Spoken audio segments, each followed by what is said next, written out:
Welcome to Mastering Fundraising, a podcast for nonprofit leaders of all titles and all experience levels. Mastering Fundraising endeavors to cover the most important fundraising topics with the goal of helping the audience reach their full potential as fundraisers. This podcast will share stories, tips, and guidance on the most important elements of fundraising. If you want to earn an advanced degree in fundraising, this is the podcast for you. Mastering Fundraising is a collaboration between Fulcrum Nonprofit Leadership and the 5-Tool Fundraiser, two leaders in providing relevant and expert content to fundraisers and nonprofit leaders.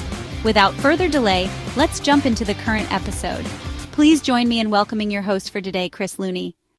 Welcome to the Mastering Fundraising podcast, where we explore the strategies, leadership mindsets, and donor-centered practices that drive sustainable philanthropy and long-term impact.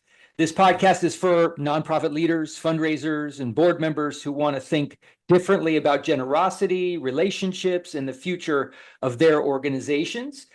Today's conversation centers on a powerful and timely idea, the concept of Plannual giving. If that doesn't make sense to you at all, don't worry, it will. Stick with us.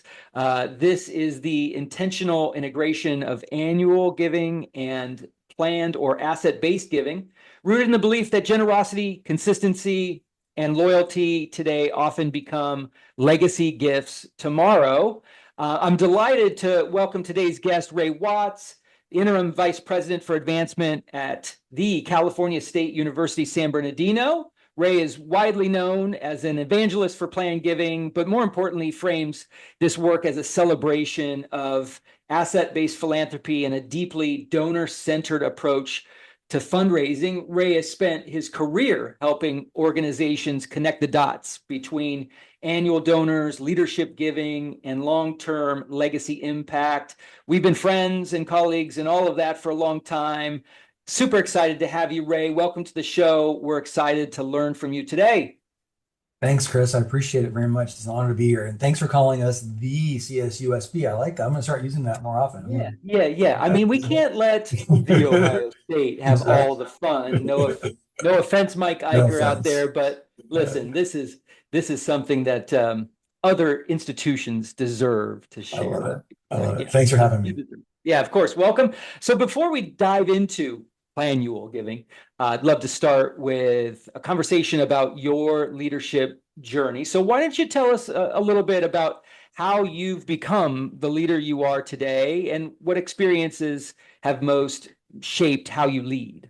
Yeah, thanks, Chris. It's interesting as we were thinking about doing this conversation, and like if I asked you the same question, you think about a lot of people in your life and your journey that you've interfaced with, and so I was doing the same thing, thinking about from being a young professional. I mean, starting off at LMU, being a young first generation college student, son of a plumber and factory worker, and tossed into this world of higher education, and then now 30 plus years later in the work I'm doing, it's I think a lot of wonderful people, some with us, some no longer with us, and I think about, I'm trying to replicate things I've seen from leaders that have really made me feel good and honored and cared for. Mm-hmm. And frankly, sometimes I'm not doing things that didn't make me feel that way from leaders, either to me directly or that I've observed. Right.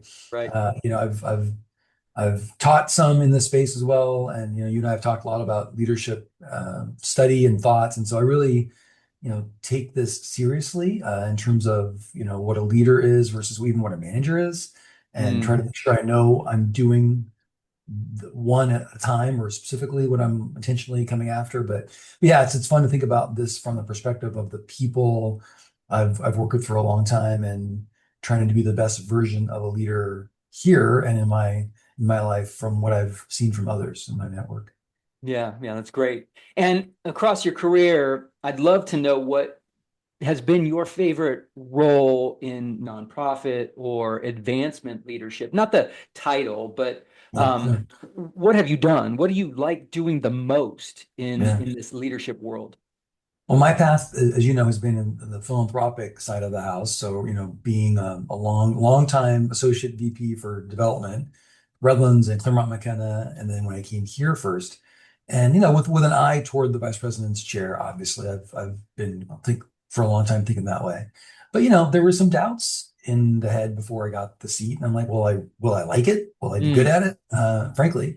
And honestly, it's been wonderful. My dear friend Robert Nava retired from CSUSB in the summer, and I had the chance to serve in this role since he left. And it really has been wonderful, fun, interesting. I mean, I'm still a fundraiser. We'll talk more about, Yeah. plan giving. I mentioned being an evangelist for plan giving. I mean, I feel that way.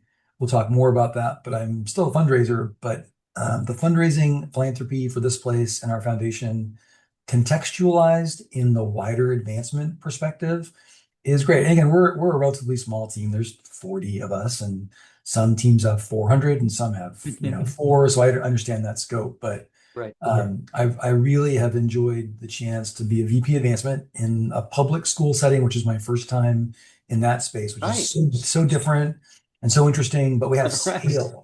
We have scale here that I never had before, and so that's a responsibility and a challenge. So yeah, I mean, ironically, the job I'm in now is the one I'm enjoying the most.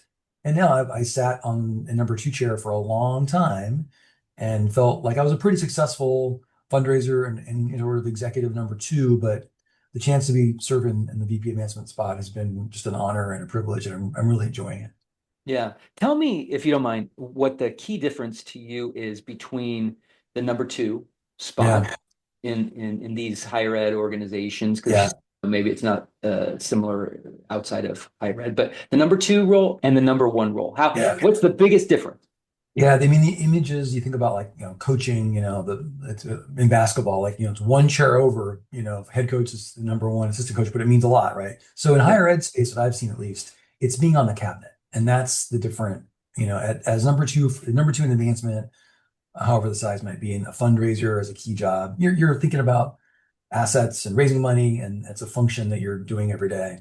As a member of the cabinet, it's a whole different game. You run the university. I mean, there are six vice presidents here, a president, chief of staff, and an assistant chief of staff. Nine of us are very close. I'm really enjoying those conversations. A lot of time spent in cabinet space together. Yeah. Our president here, Tomas Morales, has been wonderful in the sense that I did think, actually, coming in, that okay, I'll sit in cabinet, and my vertical is fundraising, foundation, external stuff. Do that, and frankly, leave the provost alone, leave operations alone. Not at all. It's actually been really interesting to me to be. I felt from day one like I'm a full-fledged member of the cabinet, and we're talking about real university level things in the CSU, complex as we might understand these days in all kinds of ways. And I'm in that game, so I don't feel at all like I'm just the foundation person or just the development person. Right. Right. It's been really, really, really cool. I'm actually working on my EDD in ed here at CSUSB now, which has been interesting as well. So I'm thinking more and more about higher ed leadership and how it Wow. works. And it's been fun to apply my general sort of leadership interest with the higher ed space, which is, we'll call it chaotic in the moment, possibly, but Sure. chaos leads to opportunities too.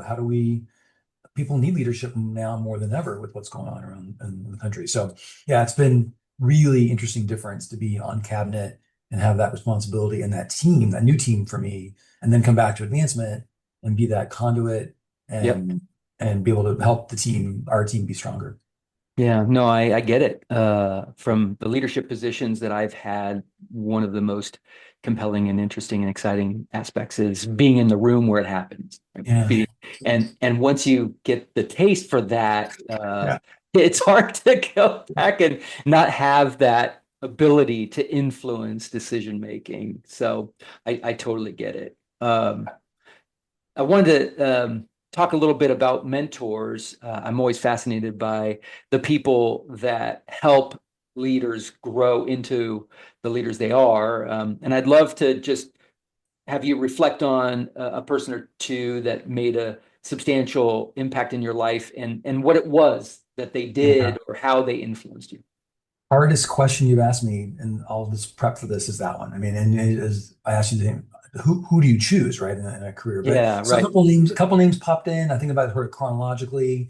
And I think about LMU, where I worked early as a young person, and Maria Kelly, who was just a graceful, wonderful person in a leadership spot. And then I came to Redlands, and Jim Appleton, who's been a mentor for a long time, incredible president, and taught me about follow-up. Interesting. Nita West, who came later on and taught me about grace, and Jeff Martinez, my dear friend, who's with the longtime AD at Redlands, but talked about hospitality. And when you went to Courier Gymnasium, it's like going to Jeff and Susan's house. I mean, it is just, I Mm, always felt welcomed, and that was interesting. special to me. I think about Hiram Chodosh at CMC, just the energy and the brilliance and leadership that he represents. I'm here, Tomas Morales, as a this place is an anchor of the region, and how he does that every day and cares for Wow. students that he does. So yeah, I mean, I could go on for half hour of names like this of people I've learned from, Great. and I'm trying to like take bits. And but you heard me, there was different charisms for each person, right? So that I would think about in their experience. So we all bring different things to it. But yeah, it's Yes. the biggest success I feel like I have in my besides my family and my wife and my kids and my Right. faith is my life, is my network. And at good times I pay into my network to help others. On my own challenging times, I tapped into my network to help me. And so it's the most important asset you've got as a professional, I think, is this network. And you and I have been longtime network friends and in this space, and it's just so important. And so I do a lot of work these days with our students here to help them increase their social capital. And I was the first to go to college in my family. I didn't have really any social capital. I go to Loyola Marymount as a young, clueless undergraduate, and people opened doors for me. Janice Burrell, Maria, others opened doors that helped Right. me step into. I didn't have even the handle of these doors. And so That's I've great. done a lot of work recently thinking about social capital, and of our student body, 4 to 5 are first to go to college in their families. Most are from this region, the two counties. They don't have the access to these doors. So I feel like Yes. it's our job and responsibility to get those doors open. So alumni and parents and regional leaders, like, Love it. I'm going to be active. So I'm a LinkedIn maniac, as you know, so I'm always doing LinkedIn connections, but I want to help our students have chances. These are hardworking young people, and how can we help them?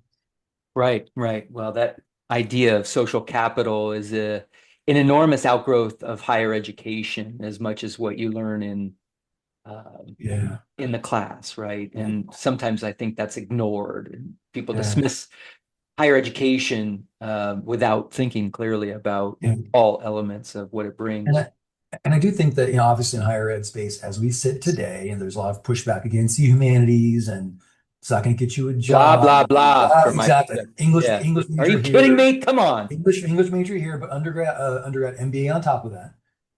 But disagree with that 1,000%. But I think what they're not saying, right, is that it's not about those skills not helping you with jobs. Because frankly, English major helps you with your last job, not your first job as much. So that's a whole other blah blah blah.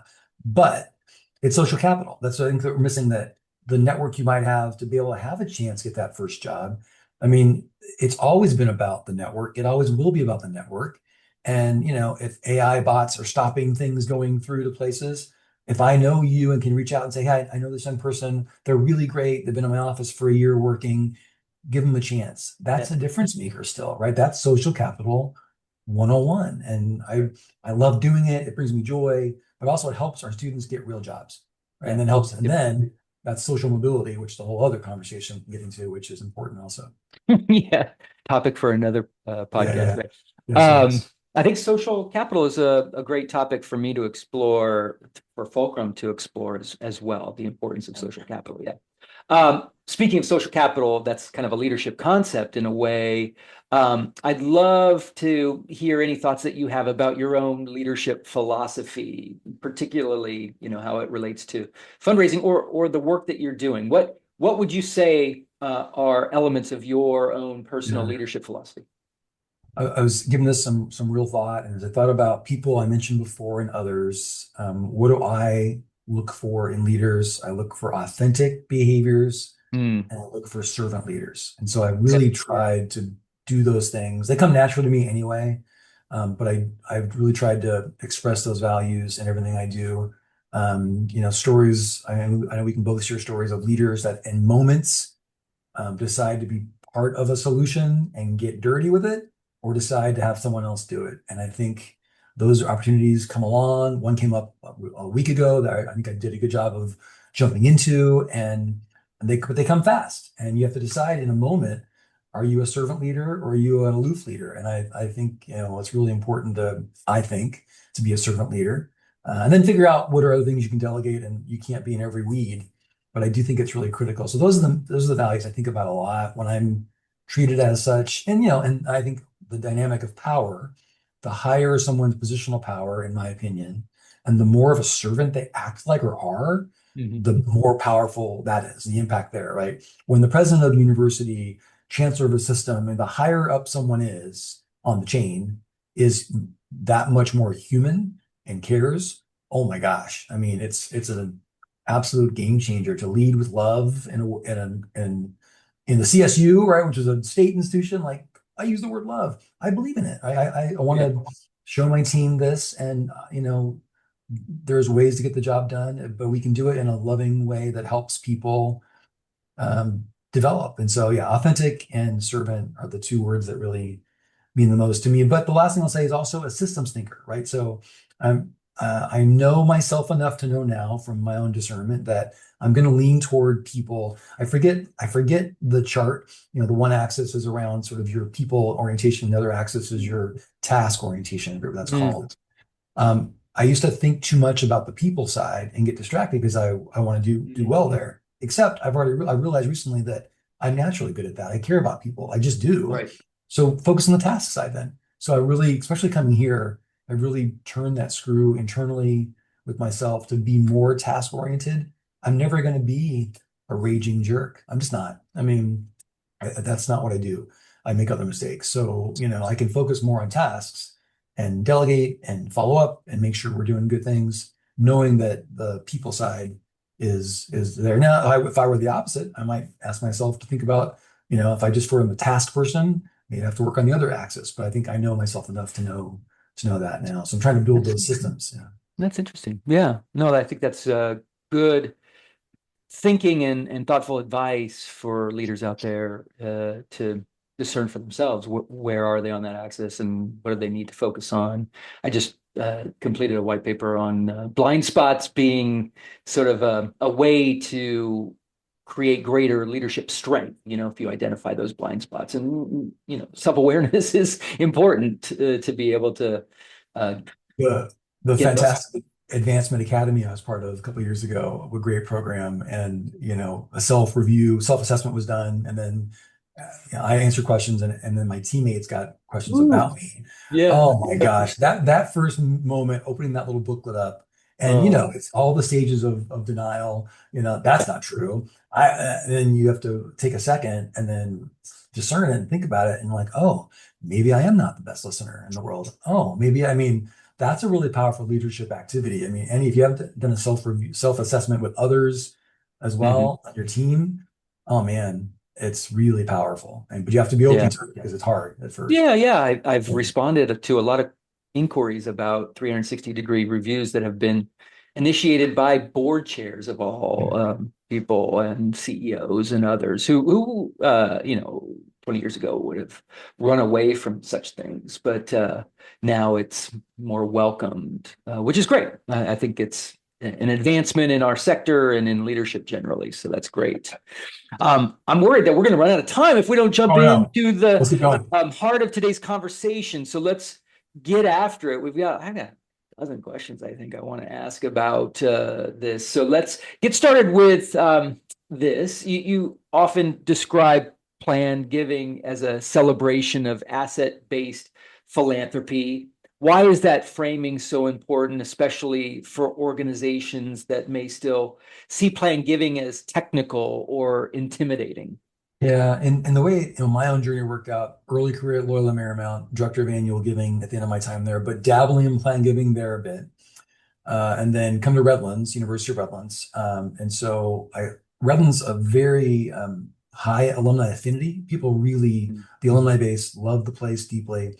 Not the world's batch of highest net worth individuals necessarily. Teachers, teachers in the old days, teachers and preachers in the old days, but Yeah. but lots of millionaires next door.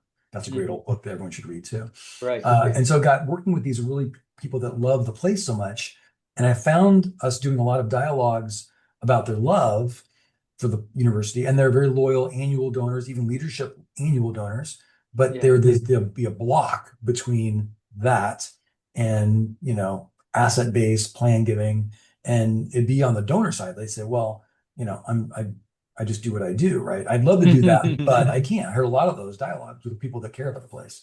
And so I sort of early there framed this question of, or thought around a leap from donor to philanthropist, and how could we do that? And it just sort of was happening. I was there for 17 years, so I had a chance to really have a laboratory to play in and do this well, and had freedom to do these things. And so that became kind of this question, like, from how does that loyal donor behavior become something more impactful? And so more names and books to throw out, but I read a book 20 plus years ago from Bill Sturdivant, The Artful Journey. And I'm not paid by ICG. I don't get commissions on this book, I swear, but I buy a lot of copies of that book. I've probably bought 100 copies of that book over my career and given them to everybody I work with. We did it here, Redlands, CMC. I mean, I do it all the time, board members, because that book, and I went and saw Bill speak, and those sessions are still very valuable. I send people to those sessions on my teams to this day. Basic sort of move management 101. But what I learned from that book and him was a sort of concept of philanthropy as, annual, special, ultimate, and the framework around the three circles in that space. And ultimate gifts, annual gifts being X, special gift, a major gift being maybe 20X, but an ultimate gift being maybe 100X. And Love it. the biggest gift someone might ever give. And I think, with Redlands, it was a lot of real people. I mean, not that many, high net worth in the context of our alumni population, but millionaires, right? And so how do we help them become philanthropists? And we did. That was the cool part. It actually worked. Right. I saw That's it work, person by person, family by family, and it was just really beautiful and fun and interesting to see regular people do these cool things that are about a place they care about, and students in the future, people never going to meet, planting trees under which they'll never feel the shade. I mean, it's just like, you No, I love love it, it. right? Yeah. What I love is this idea of the fundraiser telling their prospects, their relationships. I really feel like my job is to help you become a philanthropist, right? Self-actualize. Exactly. Yeah, exactly. Yeah. And experience the joy that comes from being a philanthropist, because I don't think people understand how much joy there is in strategically giving your money to organizations that have impact. So it's great. And part of it's our field. Listen, now I'm going to really be honest about this on the internet. So here you go, internet. You can have this. We've over MBA'd the field, I think. I have an MBA, so you have to have goals. I'm not suggesting a free form Montessori approach where there's no goals and we just sort of do it along. I'm not saying that.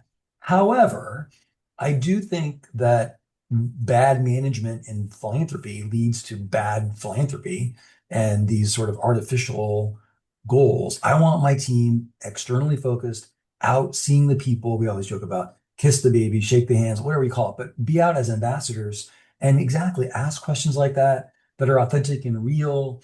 And not everyone will do them, but I think they matter. And that three circle thing, we worked at Redlands. We designed a little one sheeter, and we would take it to people. And this is I'll plug my good friends at forimpact.org, the old Sudis company, Sudis group under Tom Sudis, who passed away. It's Steve Elder and Nick Fellers in that group. But I learned from them the sort of sales mindset when I was young, and I've kept it. I do a lot of sort of, I'm not work for them either, but boy, you're in sales, get over it kind of stuff. Like, yeah, we're in philanthropic sales. So if you don't like it, you're in the wrong line of work, in my opinion. So, Right. we would do a lot of work with donors at a first meeting and talk through annual gift, special gift, ultimate gift at our first conversation. People are like, you didn't. Yes, we did. And worst case scenario, if they've given before, you're thanking for annual, you're opening up a dialogue about special, and you're wondering about long-term. Are we in your plans? Are you thinking about the future? I mean, whatever it might be. And if you got no, or some negative answer in all three, well, then you buy lunch, you come back, you write it up, and that person is, at this moment, no longer really someone to think about as a prospect. Fine. on we go. So just kind of, Yes. again, authentic leadership as a style, authentic philanthropy as a style. We're not calling them just to get to know them. It's not true. Disingenuous. So I don't Yes. like, no, it's not true. We're in sales. We want you to make a really incredible gift to a place you care about. I hope we can make it happen over time. If we can't, no problem. I'm not on commission. It's fine. But let's come on. Don't play games. People are it's too smart for that. It's disrespectful of people, I think, when you sort of play these games with them. I don't like it. So I've always wired my teams, my sales teams, to be transparent, honest, and truthful about the work we do. They should be honored by this work. It's honorable work. I mean, better than anybody else, Chris. This is your whole family, and this is what we do. Like, this is good, so don't be ashamed of it. I love it. Yeah, great advice.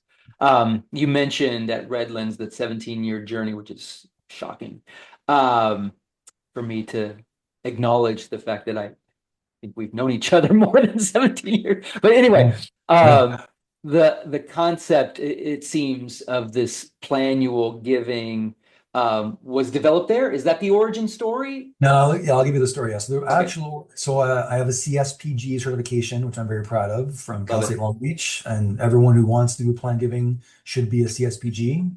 No problem with that. It's a great program. Patience Boudreau and I were getting our CSPGs together.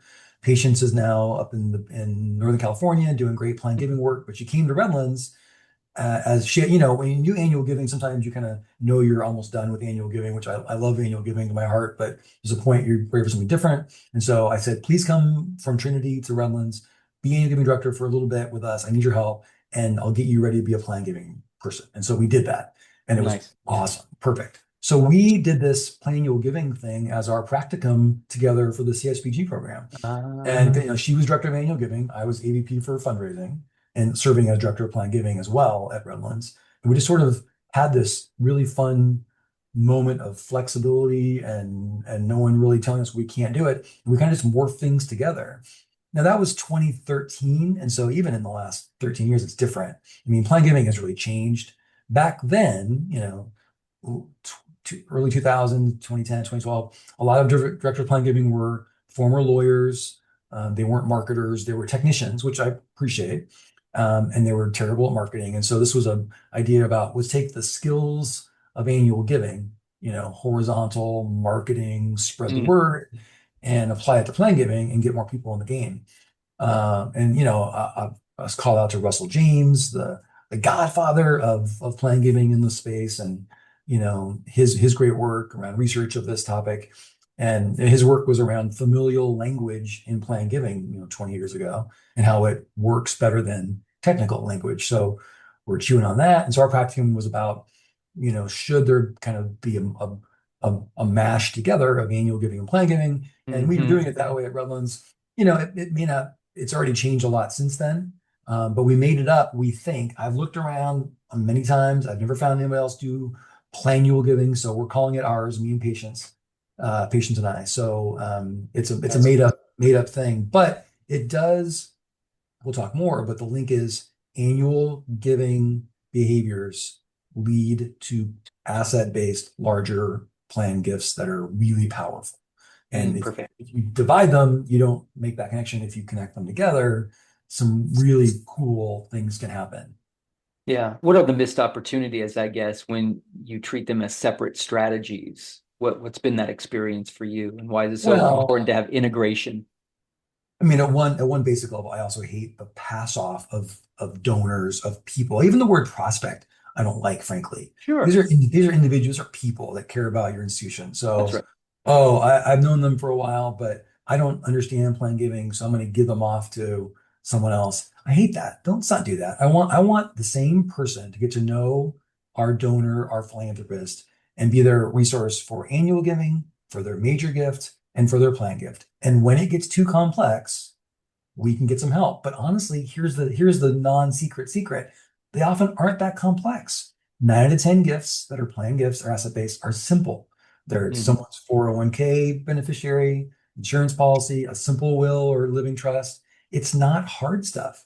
The really hard stuff, I mean, at this moment, the new tax law, if you're worth $30 million or more as a couple, that's going to ring some bells. Okay, I don't have very many of those in my world here or at Redlands, but there are some out there. Fine. Those folks have very savvy plans figured out already. They don't need me at all. In fact, I'm in the way. They're doing great things. I want to get to know them. Obviously, I'm not saying I don't have folks in that Sure. mindset in my mindset, but that's not the norm. The much bigger norm is people in that they're worth 3, 4, 5, 6 million. We're in California, so Redlands and even now CSUSB, the profile is they're in their 70s. They're either, at here like a CalPERS pensioner or a retired person. They maybe bought their house in the 60s, 70s, 80s. It's paid off. So they're all millionaires next door. So it's not about having assets. I mean, things happen, not everyone does, but in general, our prospect profile is someone that's worth, a couple million, $3 million. And then what? Now what? Right. And Right. we know from studies that most people just give to their families in their plans. I understand that, no problem. But I'll call out her name, Ruth Pierpoint Hogue, has passed away. Ruth is an alumna from Redlands and taught me a lot about this. She said basically, Redlands, I have 3 kids. Redlands is my 4th kid. And we're dividing Yeah. up instead of a third, a third, a third, dividing up a fourth, a fourth, a fourth, a fourth. I'm like, that was the most incredible educational moment for me as a young professional. I'm like, oh my gosh, I understand. Like the light shone. So if you listen to donors, they'll tell you this truth. And in that case, it was a wonderful scholarship gift that honored her and her family and is still there and is amazing. So Yeah. I think personally, I probably feel like my church relationship is my 4th child, right? For us as a family. So it resonates with me to think in yeah. those terms. I mean, even that worst case scenario, we do this work, we evangelize for philanthropy, and someone doesn't give to us, they give to their church or their temple or whatever it might be. Amazing. I feel like that's good. We've done some good. Again, you can't over MBA that to score the fundraiser. Like that's Right. not doesn't Right. count. Of course it does. It's the whole spirit of what we're trying to do. Right, right. And I shouldn't say that, for me, I probably have 10 kids by my own logic because I bet you do. I have Yeah. so many organizations that Yeah. I love, including my alma mater, which I won't mention. But anyway, um, let's talk about behavior, loyalty, research. One of the things I appreciate about your work is how clearly you connect research with real donor behavior. And I know your research shows that like only 2.3% of household wealth is held in cash. So many of the largest gifts include no cash at all, and the donors often increase their giving after making an estate commitment. What do these numbers tell us about how most organizations are fundraising today? Yeah, well, first call out to Russell James. That's his data, not mine. I'm Okay, leveraging it like crazy. So, and Russell's stuff is all public. So please go to his site, great. encouragegenerosity.com and check it all Thank out. you. So that's all him. But yeah, I mean that's been a couple years of his work I've been hearing at different conferences and his open source material. But yeah, you think about if you're um, chasing someone's checkbook, right? Or do you have checkbooks? Their debit account, right? Um, the wealth of Americans is not held there. It's held everywhere else but there. You think about anyone watching this or think about their own sort of portfolio, we Right. can be reductive in this space. Like assets minus liabilities equals net worth, right? You don't have to be Warren Buffett to do that math, right? All of us have a set of assets, we have liabilities, and we have a number that's net worth, and it changes every day or how things play. So, mm, And 100% of those people in that scenario wish they had more cash. well, I don't know about that. 100% are going to die. I'll tell you that Yeah, much. That's a true fact. I'm not sure because a lot of them know that cash is, conservative and flat. I mean, you're the right. I'm smart sure ones, there are they some know that think, they want it man, in the I've got more than I marketplace. need. They want in the marketplace to grow. Yeah, so they want money to work for them. So I think that once you every asset-based gift would be in some version of a plan gift. Now you could argue these things like, well, someone's gift out of their IRA is really annual gift. Blah, blah, blah, blah. Fine, fine. Right, right, right. There's a planning. You can't just do it with a debit card or a credit card. There's a little plan moment. So again, that's why I actually like asset-based more than planned because it's what's the asset characterized by. Good, And good. so yeah, if you get so back to the Redlands example for a second, that profile was someone that was socially moderate, fiscally conservative, if they lived in Orange County, in our world, it was Yorba Linda, not or Villa Park, not Coto de Casa. It was a group of people that were, relatively conservative financially. And so they want to do bigger things. But people tell me I'd like to, but I can't because their assets were illiquid assets, right? And that's where someone in our work can change the game by saying something as simple as, no problem, I don't want it now. In fact, I don't want it for a long time because I want you to live a long time. But can we make a plan that your annual gift could be perpetuated with something from long-term plans? And that's a piece I wanted to come back to. At a very simple way, every dollar of annual giving is like $25 of endowment, sort of. I'm oversimplifying that, but it's true, you're right? At a 4% spend rate, it's not that far, right? It's perfection. That's the way I want everyone to think about it. Like the dollar that I give you would require $25 of endowment to equal. Exactly. And that 25 later on will provide the dollar. So here's the deal. Do you want your dollar to live on for all time are coming our way? If the answer is no, frankly, people might be like, no, I'm good because I lived my life, done my thing during my lifetime. I'm going to give you. And when I'm gone, I want it to go to my kids and grandkids. Yeah. No problem. I got you. Legacy is not the thing I'm trying to create. Right. In that moment. But that's not the normal answer I got. Mostly I got the answer was, that sounds good. What do we do? And then that's what they think about lawyers, complex. And that's why I was like, no, let's be simple about this. My good friend, John Servine, I'll call him out, helped me think about looking for philanthropic intent. And that's been a game changer for me too in my career. If we can figure out philanthropic intent, the rest is just details, right? That's why I don't want to pass people off, because every coffee, every lunch, every time together, you're learning more about their intent. I love my church. I don't like my new pastor. The new president I think is great. I love football, whatever it might be. That's things you learn. And so what I learned in this work when planning is taking that loyal donor. Do you want that annual gift to live on for all time? If yes, we can do this because they have the assets, right? It's simply a matter of deciding the share, like Ruth taught me about. It wasn't about sacrifice. It wasn't about any of that. Most people that did gifts like that, more would come than we thought would come because they're frankly not sacrificial to the person in that moment. Maybe they are to later on generations, I guess. But if one of those kids is cranky at us because they got less of a share, baloney. I don't buy that. That's just being greedy. So I think they're taken care of. Yeah. Well, I think the fact that you're inviting people to think about endowment, let's say, in this way is so important. I just love the idea of talking to people about how important their annual support has been and how important it could be to have that support in perpetuity. And here's how you can make that happen. Right? So, and pretty simple in the big scheme of things. It's so simple. Yeah, it's not hard. And it doesn't have to negatively impact their lifestyle one bit while they're living, right? So not at all. Yeah. It's awesome. So I'm going to skip ahead one question because I want to know more about the three circles, right? And talk about the three circles.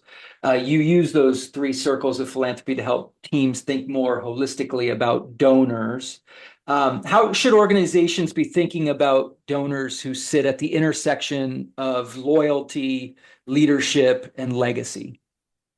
Yeah, when I do some of this speaking in other ways around sort of external thinking, I bring this up too. And so I'm just trying to help, those in philanthropic sales. What I think the three circles does, it gives a common language for philanthropy, whether you are effectively, working for a very small organization or working for one of the biggest. It doesn't really matter. Everybody in some version is raising annual support for now. And you raise it and you spend it. So we're thinking checkbook or debit account. Everyone's after special kinds of gifts that are going to do something we can't currently do. So maybe that's 10 to 20 times whatever the annual gift might be. And frankly, if you took the three circles and then the last one's ultimate, asset-based legacy giving, which is important, you could actually argue that everybody plays in the annual giving circle. right? Students for senior class gift to, everybody every year, $5. I mean, size is commensurate with ability, right? So small gifts, big gifts, everyone plays.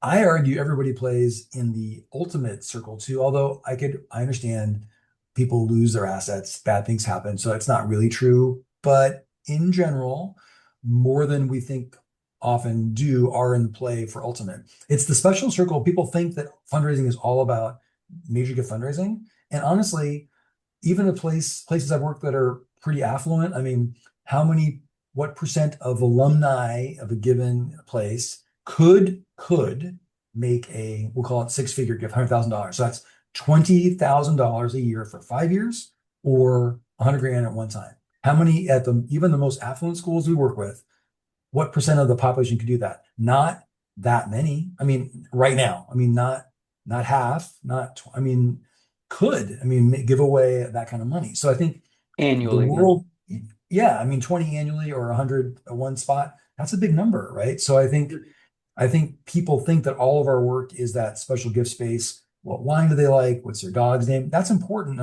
We do a lot of that work, but Right. it's the smallest proportional circle. We have a lot more people in play in the other two. And if we can connect annual and ultimate, well, then that's the game changer where they can go from donor to philanthropist in really mutually beneficial ways, right? That's what I want them to understand. So, loyalty, I think that loyalty matters. And so if you can figure out who's 20 years in a row or of any size transaction, so $5 counts like a million, who's giving you gifts every year? That's really critical to me that there's more of that now, but that was missing for a while.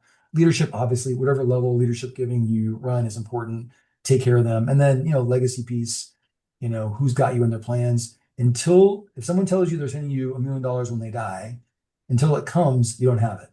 Mhm. And so every day they're a prospect for conversation to stay connected with them. I mean, until you've got it, you don't really have that gift. So I like those three L's, and I've done some work with some teams you should run a list of all three of those groups and then who's on all three criteria. We did it when I got here. We had 7 households that were on all three lists, basically. So they should know they're on all three lists, right? Some of this is that transparency I talked about before, like, and lists are going to be different. So I get it, but figure out, how to differentiate a little bit in terms of your most loyal, your most leadership annual, and then your legacy, of course, and then figure out who's on 2 or 3 of those lists. Okay, that's great. You've described this loyalty, leadership, legacy experiment, and have a ribbon game. Can you tell me just a little bit about that and Yeah, what it's helped you understand?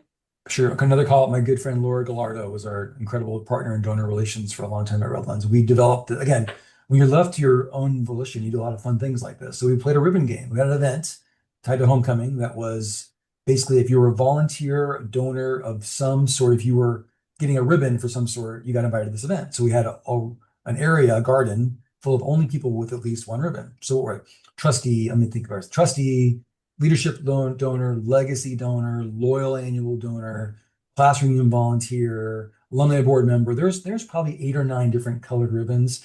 I get it from going to like case conference. You see the speaker ribbons. You're just like, who's that? So we Sure. played a game, and we did a game where everyone got, if you had more than one ribbon, you had this long line of ribbons. And the president said, all right, who's got one? Thank you. Everyone had one. Who's got 2? Who's got 3? We got to think someone had 5 or 6, right? And they were the winner. They got applause. It was a game, but it was meant to be a visual representation of behavior. And it was. And so we could look around and see these ribbons. And, donors don't know what these groups mean. So you're in the Horton Society. That means you've made a plan. I mean, like, we're doing instructive, dialogue. I also got it from Disneyland. Our friends at Disney are good at this, right? You walk in the Yeah, park, right. you're wearing the happy birthday badge, you get 50, happy birthday, Prince, like, good job, first visit, whatever. They're doing the Right. same thing. And their cast members are taught to acknowledge it intentionally. And that's what I like. And so a lot of the work I do with my teams are around intention and trying to make people know that we know. My friend Bob Rudensky always says, they know that we know that they know that we know, like, that we're all really being clear that there's a thing you've done and I want to honor it and celebrate it. So that's kind of where that ribbon game comes from. So anybody can do this. I mean, I love And then, it. but also just they should know why they are special in those different criteria. Yeah, that's so great. I love that. I makes me want to create some ribbons of my own for even just parties that I throw. Yeah, happy to So help. it's so good. It's so good. All right, I have two more questions as we wrap up. Um, you know that so many organizations think that plan giving, asset-based, whatever you want to call it, is too complex. Now we might call it gift planning too, just too complex, something that they need to focus on later. So what mindset shift has to happen first for plannual giving to really take hold? Yeah, it's funny. I still see that as a reality, and it drives me crazy. I think so. I joke about being an evangelist for those. So I think what we need more of is just a level setting on maybe it's a three circles, like simplicity, um, reductive thinking, call it what you want to call it, but it's simple things. I've literally, when I talk to donors, I'll say things like I told you a little bit ago. Assets minus liabilities equals net worth. That's a number. It's not about, doesn't define who you are. It's a number, but it has a power to it. And so how do we think about where that might go? So, the more people on my team that are thinking that way as well, there are complex asset-based plan gifts that need technical support. I'm not suggesting they're not, and they're out there. And then no problem. We have help for that. We Right. have one of the best counsels in the country at our disposal, the little CSUSB. Amazing. So if in a year and a half, I haven't had to use him really much for any of those. I don't have that pipeline here. But when I do, I know who to call. Otherwise, we're just all day long talking about 401k plans, 403b plans, insurance policies. A lot of folks in our world have, CalPERS pensions that are generous, frankly. So thinking about philanthropic intent. That's the game. If you have intent to help make your gift be perpetual, then we'll figure it out and we'll talk to your people and we'll figure all the details out. That's where I think leading with technical is the problem. It's never mind, too complex. I don't want that. So I want my entire team comfortable in that space. We have a training, in fact, next week with a partner friend of ours. I want more folks in my team to be there, not just the fundraising staff, alumni team, events team, everybody. Just to hear what we're talking about. It's super simple. Philanthropic intent, what might someone want? What problem might someone want to solve through a long-term gift? Like nothing technical. We can save technical for later. So I'm banging that drum all the time. I do think the annual plannual thing is helpful because it makes it simple. And I'm on a couple boards like you are, and there's one I'm part of that. There's these wonderful women that are part of a little guild, and they're there like stuffing envelopes, and they're all this profile. And I'm like, we should go talk to them about plan giving for this organization. Like, why would we Right. not do that? And people are like, oh, should we get a lawyer? I'm like, no, no. I mean, no offense to lawyers, but no, I got it. Like, let's have a coffee and just, church is, our church, same thing. Like, let's talk about, long-term gifts that way. We're doing that, our church a capital campaign as we speak. But I was listened to by our pastor to not come in hard on the cash only, right? We need cash for the new building. It's, Sure. by the way, Chris, it's actually going up. It's amazing. 20 years later, it's actually going up. Incredible. I know the It's church in we're God, talking about. I know you do. It's in God's time. But he was good about going and talking to our best donors in the parish about annual, offertory, and special of this building, and deferred and long term. So I felt like it was really helpful because that's a mistake people make. They hone in on the one of the circles. So yeah, it's holistic. It's complete. It's human, and so I think that's again hard to MBA those numbers. Like, but go see people. Go talk about the university. Go talk about what they care about. There are a lot of people out there that are millionaires next door that want to help our organizations that are not thinking that way. They don't see themselves that way. They see themselves as a fixed income donor. And Right. yet they're sitting there with no kids. I mean, and they are an asset-based prospect to help do incredible things if they change their own mindset. So we're just helping them Right. do that. I'm not selling, I am selling, but I'm just selling Yeah. mindset Well, change. they don't even know the mindset to have to your No. point about them seeing themselves, well, I'm just an annual donor. Well, great. I'd love to see you as a special donor. A special donor, what's that? Let's not talk about major gifts. Let's talk about Yeah. like, hey, let's talk about something special that you can do at some point, right? And then I'd love to explore you being able to make that ultimate gift. God, Chris, you're hired. I'm going to hire you. So, by the way, Yeah, the best good, the best good. question on the special circle, by the way, is, hey, if I had $100,000 and I gave it to you, but you had to give it back to me for use at CSUSB, where do you want me to put it in the foundation? What do you want me to do with that money? So it's not about money; it's about Ah, intent. So I'll give you all my secrets. so That's a great, good. great question. Yeah, Yeah, but love it's that real question. too. Like how they might say, I'd burn it first because of blah blah blah, whatever. So at least you're learning there too. You're always learning about someone's You know, mindset. that's funny. Yeah, yeah, Right? yeah. I would rather tear it up than give it to you because Right. blank. You're gonna waste it, and it's Yeah, gonna do. yeah, whatever. You're too woke. Anyway, I would give it Exactly. back to you Thank you. in a Thank you. heartbeat. And you know what I would say? I would say you know better than I do where it's most needed. So Oh, see, you're put well it to trained in this work. put it to good use. Put Yeah, it to you're good well trained. use. Yeah. All right, last question. And it's this. How can annual fund teams begin really planting seeds for asset-based and legacy giving in ways that feel natural, respectful, and donor-centered? Yeah.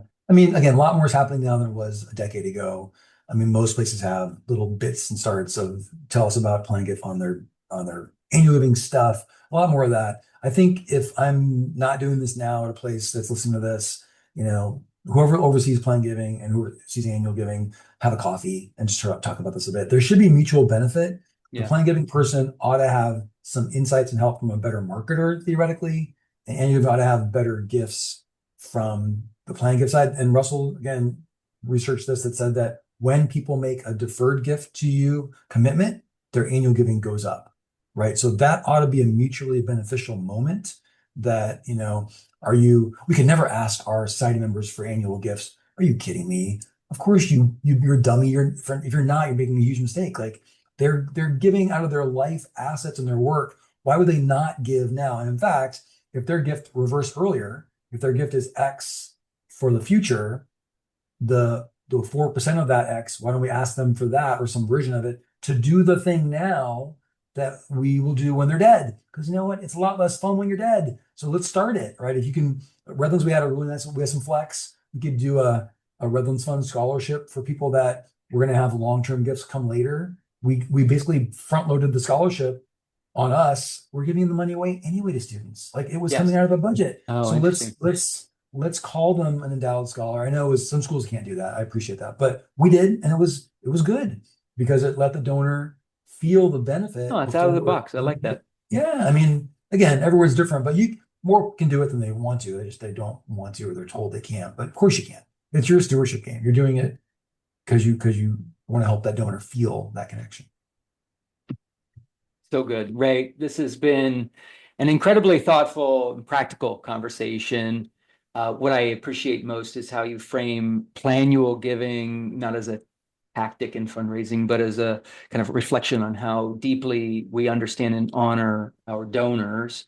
And I just want to thank you for your leadership, your generosity in sharing your thinking and continuing to challenge our sector to see asset-based philanthropy as an opportunity rather than an obstacle. So thank you, Ray. And thank you all for listening to today's Mastering Fundraising podcast. If you found today's conversation valuable, please like, follow, and share the show with colleagues and peers across the nonprofit sector.